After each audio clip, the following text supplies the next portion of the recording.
নমস্কার বন্ধুরা, সুজাতা কিচেনে আপনাদের সকলকে স্বাগত। আজকে চলে এসেছি একটু অন্য ধরনের স্বাদের রান্না, একদম নিরামিষ রেসিপি। কিন্তু রেসিপিটা আজকে যে করে দেখাবো, এই রেসিপিটা গরম ভাতের সঙ্গে দুর্দান্ত লাগে। আজকে করছি যে রান্নাটা, সেটা হচ্ছে কচুর লতি দিয়ে নারকেলের রান্না।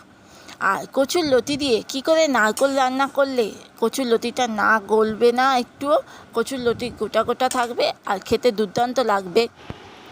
প্রথমে আমি কচুর লতিগুলোকে একটু পরিষ্কার করে ছাড়িয়ে নেব। কচুর লতি কিন্তু ছাড়ানোর সময় কোনো হাতে যে চুলকাবে বা কিছুই হয় না। কচুর লতিগুলোকে পরিষ্কার করে একটা একটা করে আগে ছাড়িয়ে নেব। ভালো করে কচুর লতিগুলোকে ছাড়িয়ে আমি ভালো করে জল দিয়ে কচুর লতিগুলোকে ধুয়ে জল ঝরাতে দেবো। দেখুন, কচুর লতিগুলোকে ধোয়া হয়ে গেছে, জল ঝরাতে দিয়ে দিয়েছি। এবার একটা বাটির মধ্যে আমি দিয়ে দিচ্ছি গরম জল বসাতে, তার মধ্যে দিয়ে দিচ্ছি পরিমাণ মতো লবণ দিয়ে যখন জলটা ফুটতে শুরু করবে তখনই আমি কচুর লতিগুলোকে দিয়ে দেবো। জলটা অবশ্যই একটু গরম হলে তবেই কচুর লতিগুলো দেবেন। এবার জলটা দিয়ে ভালো করে ফোটাতে লাগবো 10 মিনিট। দেখুন, 10 মিনিট বাদে আমি কচুর লতিগুলোকে এবার ভালো করে জল ঝরিয়ে নেব।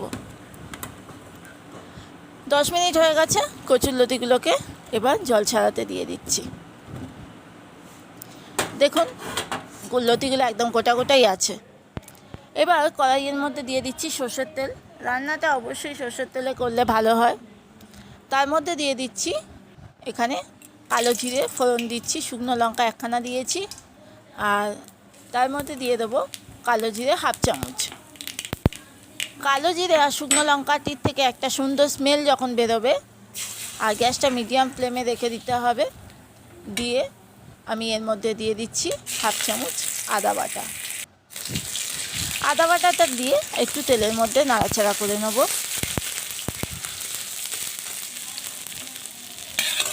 এরপর আমি দিয়ে দিচ্ছি নারকেল কুড়ানো। আমি এখানে হাফ নারকেল নিয়েছি, একটা নারকেলের দরকার নেই, হাফ নারকেল এখানে দিয়েছি। নারকেলটা দিয়ে একটু গ্যাসের ফ্লেমটা একদম মিডিয়াম টু লো ফ্লেমে রাখবেন, নারকেলটা যাতে বেশি লাল লাল না হয়ে যায়। নারকেলটা বেশ সুন্দর ভাজা হয়ে গেলে তার মধ্যে দিয়ে দিচ্ছি পরিমাণ মতো হলুদ। এখানে হলুদ দিয়েছি আমি হাফ চামচ হলুদ দিয়েছি, আর দিয়ে দিচ্ছি পরিমাণ মতো চিনি।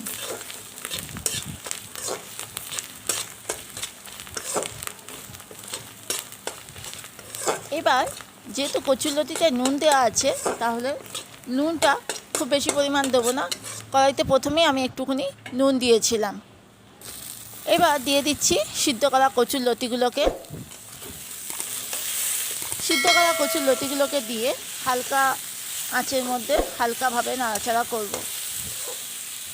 গ্যাসের ফ্লেমটাকে অবশ্যই একদম লো ফ্লেমে রেখে রান্নাটা করব, মিডিয়াম টু লোতে রেখে, কারণ কচুরলতিগুলো যাতে ঘেঁটে না যায় আর মাঝে মাঝে কড়াতে ধরে না যায়, মাঝে মাঝে নেড়ে দেবো। দেখুন, কচুরলতিগুলো বেশ হয়ে গেছে, আর দেখেই মনে হচ্ছে সিদ্ধও হয়ে গেছে কচুরলতিগুলো। যেহেতু সিদ্ধ করা, ওই জন্য বেশি এর দরকার নেই।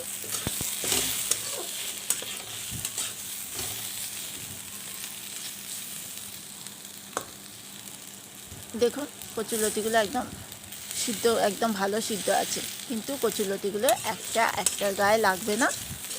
সুন্দর বেশ ভাজা ভাজা হয়ে গেছে, কালারটাও সুন্দর চলে এসছে। একদম গরম ভাতের সঙ্গে অবশ্যই রেসিপিটা দুর্দান্ত লাগবে। যদি ভালো লাগে অবশ্যই পাশে থেকে একটা লাইক সাবস্ক্রাইব করবেন, আর ভিডিওটি অবশ্যই দেখবেন, আর পারলে শেয়ার করবেন। ভালো লাগলে অবশ্যই একটা লাইক কমেন্ট দেবেন। তাহলে আজকের রেসিপিটা এখানেই শেষ। নমস্কার।